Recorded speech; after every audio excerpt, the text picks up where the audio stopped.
Next है बेटा kinds of company. First of all one person company. As the name suggest one person company में एक ही person हो सकता है, लेकिन बेटा वन पर्सन कंपनी की लिमिटेशन है। Section 2 subsection 62 of companies act 2013 defines the one person company as one person company means a company which has only one person as a member. अब बेटा वन पर्सन कंपनी की limitation क्या है, क्या इसकी condition है? Only natural person being a Indian citizen and resident can form A one person company. ठीक है, तो नेचुरल पर्सन होना चाहिए, आर्टिफिशियल पर्सन नहीं होगा कोई वन पर्सन। इंडियन सिटीजन होना है और रेजिडेंट इन इंडिया, मतलब वो इंडिया में रेजिडेंट है। One person can form only one person company और become a nominee of only one person one such company.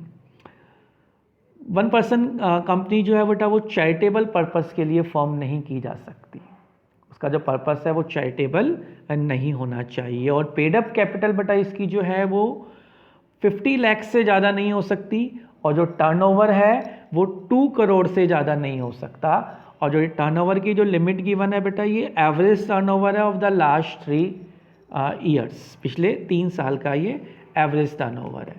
तो बेटा one person company should have at least 1 director and but not more than 15 directors.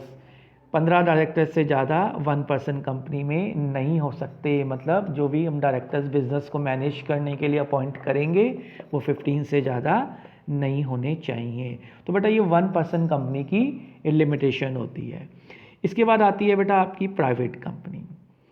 It is one which has a minimum paid up capital as may be prescribed and which by the its article of association. Article of association में company की जो capital है minimum कितनी होगी वो prescribe किया जाएगा।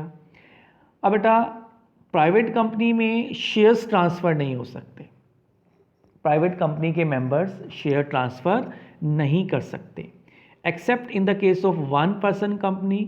It limits the number of its members excluding its present and past employee members to 200। 200 से ज़्यादा प्राइवेट कंपनी के मेंबर्स नहीं हो सकते। मिनिमम मेंबर प्राइवेट कंपनी में 2 होते हैं और मैक्सिमम मेंबर्स जो हैं वो 200 होते हैं। और प्राइवेट कंपनी के जो शेयर होल्डर हैं वो शेयर ट्रांसफ़र नहीं कर सकते। And another thing, private company prohibits any invitation to the public to subscribe for its any securities.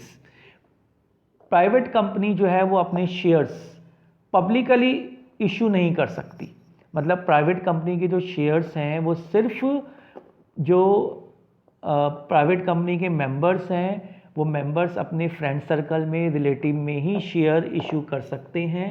लेकिन प्राइवेट कंपनी के जो शेयर हैं वो पब्लिकली इशू नहीं हो सकते, मतलब पब्लिकली न्यूज़पेपर में ऐड नहीं दिया जा सकता कि प्राइवेट कंपनी शेयर इशू करने जा रही है। तो बेटा ये प्राइवेट कंपनी की रेस्ट्रिक्शंस हैं। और प्राइवेट कंपनी में मिनिमम 2 डायरेक्टर हो सकते हैं और मैक्सिमम 15 डायरेक्टर।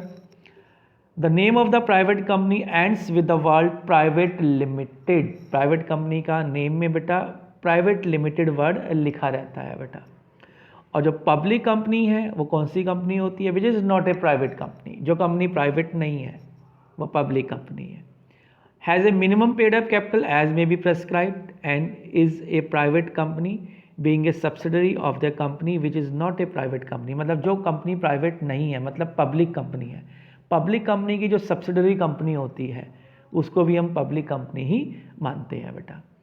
पब्लिक कंपनी में मिनिमम 7 मेंबर्स होते हैं, मैक्सिमम मेंबर्स की यहाँ कोई लिमिट नहीं होती, राइट। पब्लिक कंपनी में मिनिमम 3 डायरेक्टर्स होती हैं और मैक्सिमम यहाँ 15 डायरेक्टर्स हो सकते हैं। और पब्लिक कंपनी का जो नेम है उसके एंड में ओनली लिमिटेड वर्ड होगा। देखो प्राइवेट कंपनी के नेम के एंड में प्राइवेट लिमिटेड वर्ड होता है, लेकिन पब्लिक कंपनी के नेम के एंड में ओनली लिमिटेड वर्ड होता है। यहाँ पब्लिक लिमिटेड नहीं लिखा जाता, ओनली लिमिटेड। जिस कंपनी के नेम में एंड में लिमिटेड हो तो समझ जाना ये पब्लिक कंपनी है। Public company can raise its capital by issue of share to the public. देखो प्राइवेट कंपनी अपने शेयर पब्लिकली इशू नहीं कर सकती, लेकिन public company as the name suggest ये पब्लिक कंपनी है तो पब्लिक को ये शेयर इशू कर सकती है, राइट। ए कंपनी प्राइवेट और पब्लिक में भी लिमिटेड लायबिलिटी, अनलिमिटेड लायबिलिटी और कंपनी लिमिटेड बाय गारंटी। सबसे पहले बेटा लिमिटेड लायबिलिटी कंपनी कौन सी होती है? लिमिटेड लायबिलिटी कंपनी जिस कंपनी के मेंबर्स की जो लायबिलिटी होती है वो लिमिटेड होती है, राइट। अनलिमिटेड जिस कंपनी के मेंबर्स की लायबिलिटी अनलिमिटेड होती है, मतलब अगर कंपनी इंसॉल्वेंट हो जाती है तो कंपनी के मेंबर्स जो हैं वो प्राइवेटली लायबल होंगे कंपनी के क्रेडिटर्स का पेमेंट करने के लिए, right. Company limited by guarantee, it is a company having the liability of its member limited by the memorandum to such amount as the members may respectively undertake to contribute to the asset of the company in the event of winding up।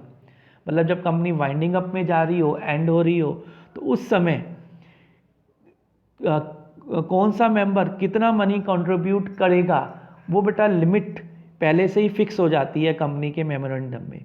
तो इस तरह की company को company limited by guarantee बोला जाता है, जहाँ company के मेंबर्स एक लिमिट तक कंपनी को गारंटी देते हैं। ओके बेटा, इसके बाद बेटा नेक्स्ट टॉपिक आपको दिया गया है, तीनों कंपनी में ये कंपैरिजन गिवन है, जो अभी हमने ये डेफिनेशंस कैरेक्टरिस्टिक्स इनकी सीखी, इसी के बेस पर ये कंपैरिजन है, ये आप पढ़िएगा। उसके बाद बेटा नेक्स्ट आता है बेटा incorporation of A company. Company का इनकॉर्पोरेशन, कंपनी कैसे इनकॉर्पोरेट की जाती है, कैसे बनाई जाती है बेटा, इसकी अलग अलग स्टेजेस होती हैं कंपनी को प्रमोट करने की, इनकॉर्पोरेट करने की। कंपनी को बेटा फॉर्म करने की जो फर्स्ट स्टेज है उसको प्रमोशन स्टेज बोला जाता है। प्रमोटर्स कौन होते हैं? जो कंपनी को प्रमोट करते हैं, एग्जिस्टेंस में लेकर आते हैं, ठीक है। तो फर्स्ट स्टेज जो है वो प्रमोशन स्टेज कहलाती है। इसके बाद बेटा सेकंड स्टेज होती है रजिस्ट्रेशन स्टेज, इसको इनकॉर्पोरेशन स्टेज भी बोला जाता है। सेकंड स्टेज में क्या होता है, कंपनी रजिस्टर्ड की जाती है, काफ़ी सारे डॉक्यूमेंट्स फिल किए जाते हैं, उनको रजिस्ट्रार के यहाँ रजिस्टर्ड करवाया जाता है, राइट। और उसके बाद कंपनी को एक सर्टिफिकेट मिलता है जिसको हम सर्टिफिकेट ऑफ इनकॉर्पोरेशन बोला जाता है। और नेक्स्ट बेटा capital subscription and commencement of business. A company has to obtain commencement of business certificate within 180 days of its incorporation। जब कंपनी का इनकॉर्पोरेशन हो गया, मतलब रजिस्ट्रेशन हो गया, रजिस्ट्रेशन होने के बाद फिर कंपनी को एक सर्टिफिकेट और लेना होगा जिसको हम बोलते हैं कमेंसमेंट ऑफ बिजनेस सर्टिफिकेट। ये सर्टिफिकेट कंपनी को विद इन 180 डेज लेना होगा इनकॉर्पोरेशन के। A company has to submit a declaration to the effect that every subscriber to the memorandum has paid the value of shares agreed to be taken by him। Company को ये भी declare करना होता है जिन persons ने company के memorandum में sign करे हैं। मेमोरेंडम ऑफ एसोसिएशन कंपनी का एक डॉक्यूमेंट होता है। मेमोरेंडम एसोसिएशन में जिन पर्सन ने साइन करे हैं उन्होंने जो शेयर्स मेंशन किए गए थे कि वो परचेज़ करेंगे, वो शेयर्स उन्होंने परचेज़ कर लिए हैं बेटा।